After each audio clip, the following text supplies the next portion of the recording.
Harry the bully. He made me feel worthless is the quote. Shocking new revelations from the journalist Tom Bower, whose devastating new book about the Sussexes, betrayal, power, deceit and the fight for the future of the royal family, paints Harry in the worst possible light. Although the King's youngest son likes to project an image of himself as a kind and caring philanthropist, this book shows Harry to be quite the opposite. A thin-skinned, money-obsessed, status-obsessed grifter. On the morning of March 13th, 2026, The Times of London published the first extract from Tom Bower's new book, Betrayal, Power, Deceit, and the Fight for the Future of the Royal Family. By the time the second extract appeared on March 15th, something had changed. The first extract had focused on Camilla's brainwashing quote and the royal family's reaction to Meghan's influence over Harry. The second extract went somewhere more uncomfortable, somewhere more personal, somewhere that those who know the Sussex marriage say cuts closer to the truth of what is actually happening inside that California household right now. The second extract examined the marriage itself, not from the outside, not through the eyes of the palace or the royal family, but through the accounts of people who worked alongside Harry and Meghan in the years since they left. People who watched the relationship up close. People who, in Bower's characterization, became the victims of the dynamic between them. And what those accounts described was a picture of a marriage under strain so severe and so sustained that the word sham, used by some of those sources to characterize what the Sussex partnership had become by 2025, was not the most extreme word in their vocabulary.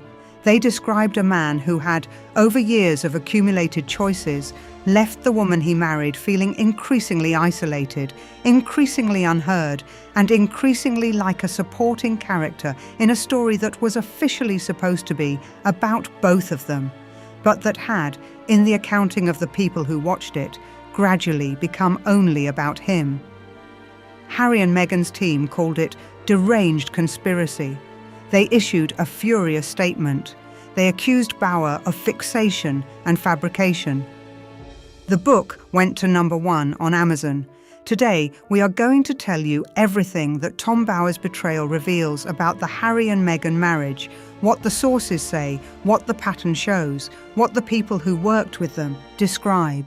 Tom Bower, one of Britain's most respected authors, someone who had a long career of revealing the truth about high-profile figures from Mohammed Al-Fayed to Simon Cowell for years before he tackled Meghan Markle and Prince Harry, is somehow a conspiracy theorist for deciding to tell the truth about them.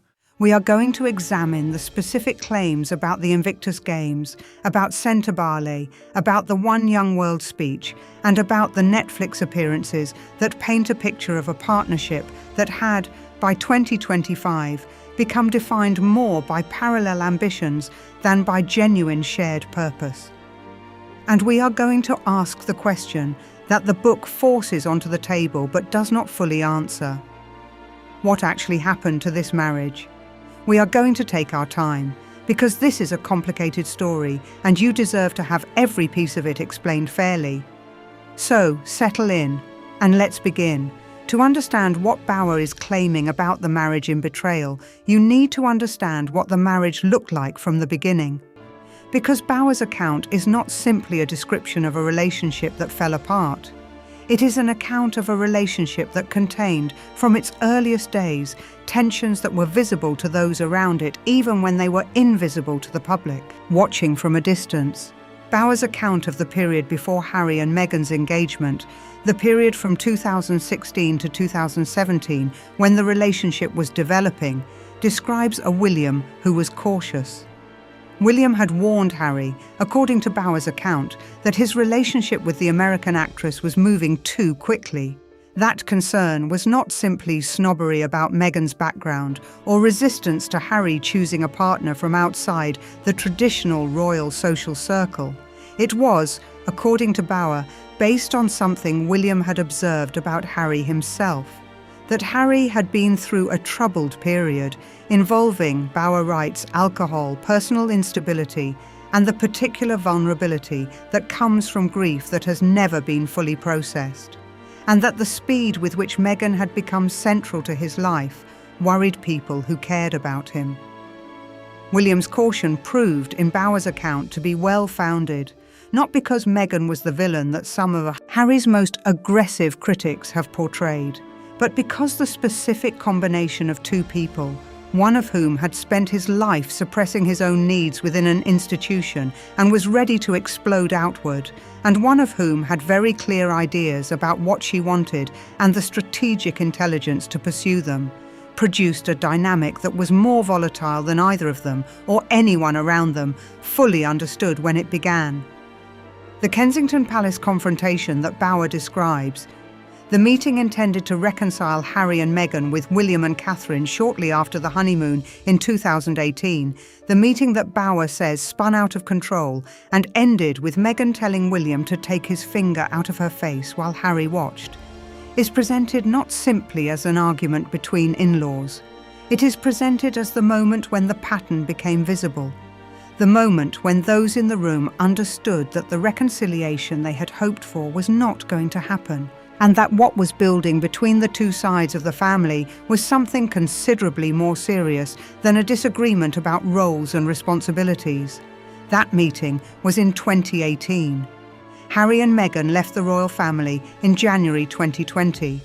The pattern that began in that Kensington Palace room continued in Bauer's account through the departure and into the California chapter.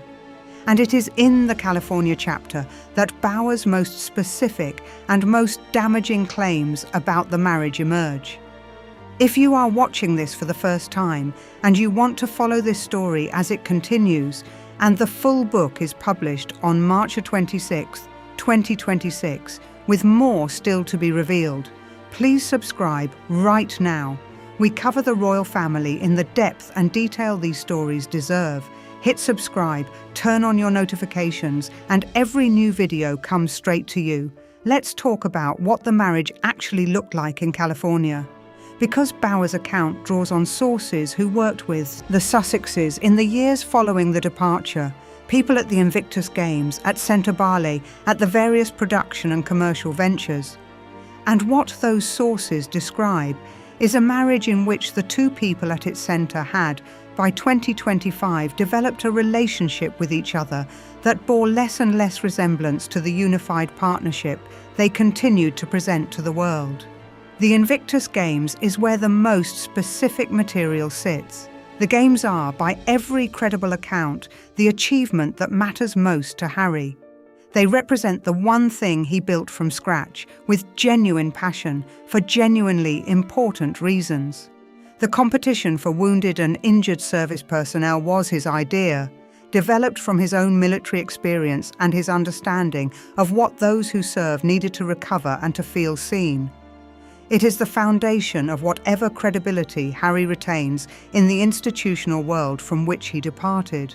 What Bauer's sources describe about the 2025 Games in Vancouver is a picture of that foundation being undermined from within, not by external critics, but by the way the Games were managed in the context of Meghan's participation. According to Bauer's account, citing a former Invictus Foundation chief executive as one of his sources, the Games had by 2025 begun to resemble what insiders were calling the Harry and Meghan show. The focus of media coverage, shaped according to Bauer by the social media strategy deployed by Archewell, the Sussexes' charitable and production operation, had shifted from the competitors and their stories toward Meghan's appearances, her clothing, her interactions, and the imagery that those interactions produced. One former executive, quoted in Bauer's account, described Meghan's presence at the Games as bling, not rehabilitation. Two words that carry considerable weight when the organisation's entire mission is rehabilitation. The Games chief executive, Nick Booth, is described as having communicated instructions to event staff that Meghan be addressed as Ma'am and Harry as Sir, a degree of formality that those who had worked on earlier, smaller Invictus events said was absent in the atmosphere that had previously characterised the competition. an atmosphere of warmth and informality that had been one of the things that made the Games feel genuinely different from conventional royal engagements. Read that contrast again. The Games were founded to be the opposite of the formal, hierarchical, protocol-driven world that Harry had left. And by 2025, according to Bower's sources, they had reacquired elements of exactly that world. The question Bower asks, through his sourcing, is who was responsible for that transformation? And the answer his sources point toward is not the Games administration. It is the decision-making that surrounded Meghan's participation and the expectations that participation generated about how she should be received and presented. Harry, in Bower's account, was aware of the tension. The former charity chair, Sophie Chandauka, had told him directly, in language that those present described as unusually blunt for a conversation with a patron, that corporate sponsors did not want his victimhood. They wanted his mission, the personal narrative of grievance and institutional betrayal that Harry had built so publicly since 2020 was, in the assessment of the American philanthropic community, incompatible with the kind of clean, aspirational brand that major corporate donors needed before they would associate their names with a charitable cause. Harry's reported response to that feedback, comparing his situation to that of actor Johnny Depp, who had continued to attract box office success despite public controversy, was not the response of someone who had heard what Chandauka was saying. It was the response of someone who was not yet ready to separate his personal narrative from the work and Meghan's presence at the Games. The MARM protocols, the social media emphasis on her appearances, the internal descriptions of the event as the Harry and Meghan show was not helping Harry make that separation. Let's pause here. We are at the midpoint of this story, and the section ahead covers the most personal dimension of what Bower reveals, what his sources say about the dynamic between Harry and Meghan, and what it means for where the marriage currently stands. If you know someone who has been following this story and who would want to have it explained properly, please share this video with them now. It takes just a moment. Thank you. Now let's talk about the One Young World Summit, because this is one of the claims in Bower's book that has attracted less attention than the Camilla quote or the Invictus claims, but that I think tells you more about the specific nature of the dynamic between Harry and Meghan than any of the more dramatic revelations. One Young World is a global forum for young leaders, an annual summit that brings together young people from around the world to address major global issues. Meghan gave a keynote speech at the 2022 summit in Manchester.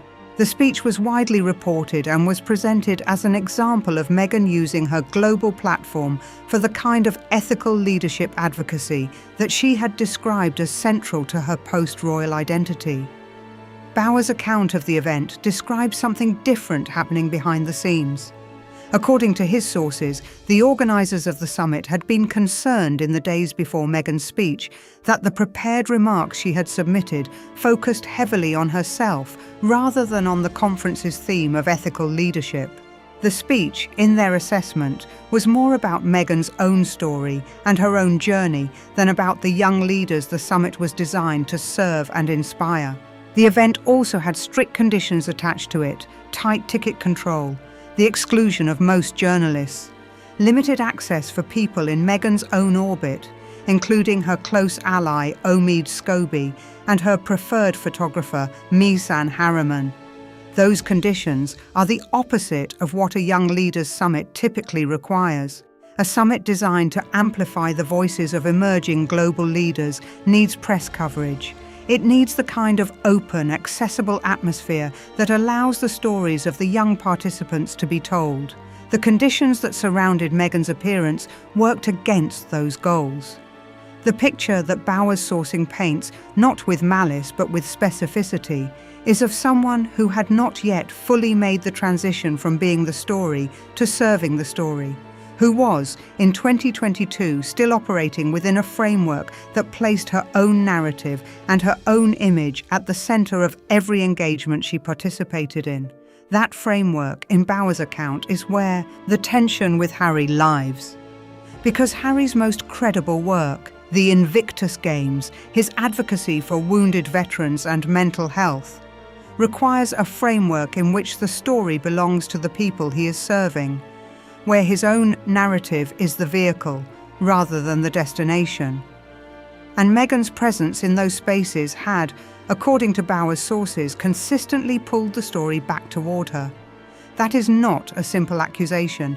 It is a description of a dynamic that both of them had a role in creating and sustaining, and a dynamic that by 2025 was producing consequences that neither of them had anticipated when they built the California chapter around the idea of a shared purpose. Let's now look at what Bauer reveals about the financial dimension of the marriage. Because the financial picture that emerges from betrayal adds a specific and important layer to the story we have been following on this channel throughout March 2026. According to Bauer's account, by 2025, the Sussexes required approximately $3 million annually after taxes to maintain their Montecito lifestyle. The security alone, $2 million annually for the private protection that the British government declined to fund, consumed 2/3 of that annual requirement before a single household expense was covered. The Netflix deal, signed in 2020 for a reported $100 million, had been the financial engine of the California chapter. But Bauer's account is specific about what happened to that engine. Harry's Polo documentary series ranked poorly in Netflix's internal viewership listings, not just in public perception, but in the data that Netflix uses to make decisions about what to renew. Meghan's lifestyle show With Love, Meghan was reportedly absent from the platform's promotional material, and at a 2025 Netflix preview event, the kind of industry gathering where streaming platforms showcase their upcoming content to press and partners, Meghan allegedly appeared at a separate event at the same venue, Kerry Washington's birthday celebration, amid speculation from those present that she had arrived uninvited. Whether that speculation is accurate is something Bauer's sources cannot confirm. But the fact that those present were speculating in those terms tells you something about the standing that the Sussex brand had reached in the Hollywood community by 2025. What Bauer's financial picture suggests is that the marriage was, by 2025, operating under financial pressure that both partners understood was real and that neither of them had a clear plan for resolving. The $3 million annual requirement, the dwindling Netflix income, the Sentebale collapse. By March 2025, Harry, Prince Seiso, and all the trustees had stepped down from the charity, which subsequently restructured, closed its London office, and lost the sponsorship of a Japanese philanthropist whose organisation had been funding approximately 23% of its budget. And behind all of that, the court case against the Daily Mail consuming $15 million in legal fees and producing not a settlement, but a liability. In that financial context, the dynamic that Bauer describes between Harry and Meghan, the tension over whose narrative is centred, whose appearance drives the coverage, whose ambitions shape the decisions, becomes something more than a difference in communication style or personal preference. It becomes a structural incompatibility in a partnership that was supposed to generate enough commercial success to sustain the life they had chosen. The Sham marriage claim that forms part of this video's title requires careful handling. Because sham can mean different things. It can mean a marriage that was never real, a performance of partnership for commercial or reputational benefit. And it can mean a marriage that was real, but has become something different from what it appeared to be from the outside. Bauer's account does not suggest the first meaning. There is nothing in his sourcing that indicates the marriage was a performance from the beginning. The love, as those who know both Harry and Meghan consistently confirm, was real. What the sources suggest is the second meaning. A marriage that was real, that began with genuine love and genuine shared purpose, that produced children and a life in California and a series of public ventures that both parties believed in. but that had, by 2025, developed internal tensions so significant and so structurally embedded that the unified front the couple continued to present was increasingly disconnected from the reality of how they were actually operating. Two people with different relationships to narrative, different relationships to visibility, different understanding of what their shared purpose was supposed to serve, and a financial crisis that was compressing whatever space remained for those differences to be managed without becoming a breaking point. That is not a sham, but it is not what was promised either. And the gap between what was promised and what has developed is what Bauer's sources are describing. Now let's talk about why Harry and Meghan's response to this book, calling it deranged conspiracy and firing back with a formal public statement, has not produced the result they intended. This is the third time this has happened. Bauer published Revenge in 2022. Harry and Meghan attacked it. The attacks generated enormous coverage. The book sold. Bauer's credibility grew. Bauer published Betrayal. Harry and Meghan called it deranged conspiracy. By the end of the same day, the statement was issued. Betrayal was #1 on Amazon. The pattern is consistent. And the reason it is consistent is not simply the Streisand effect, the well-documented phenomenon where attempts to suppress information generate more attention for that information. It is something more specific to Harry and Meghan's situation. Every statement they issue in response to a book or a journalist or a piece of coverage implicitly confirms that the coverage has reached them, has penetrated the carefully managed information environment around them, has produced a reaction. And a reaction in the media economy is a signal of significance. If the book were truly without merit, if the claims were too absurd to engage with, the rational response would be silence. The fact that the response is a formal statement, carefully worded, citing the author's own past remarks, demonstrates that the claims are close enough to something real to require active rebuttal. Harry and Meghan's communications team knows this. They have been advised by people whose expertise in media management is significant that the Bauer response strategy is counterproductive. And yet, they respond every time. That pattern, the inability to let a perceived attack go unanswered, the compulsion to respond publicly to everything that contradicts the official narrative, is itself one of the things that Bauer's book is about. The need to control the story, the distress that comes from the loss of that control, the gap between the couple's self-presentation and the accounts of those who worked alongside them. Let's end where this story is most human, not in the financial calculations or the media strategy or the specific claims about Invictus and Sentebale and Kerry Washington's birthday party, but in the question that sits underneath all of it. The question that Bauer's book forces into the open but does not answer, because it is not his to answer. What do two people do when the life they built together has become something they no longer quite recognize? When the purpose they shared has become a source of tension rather than connection?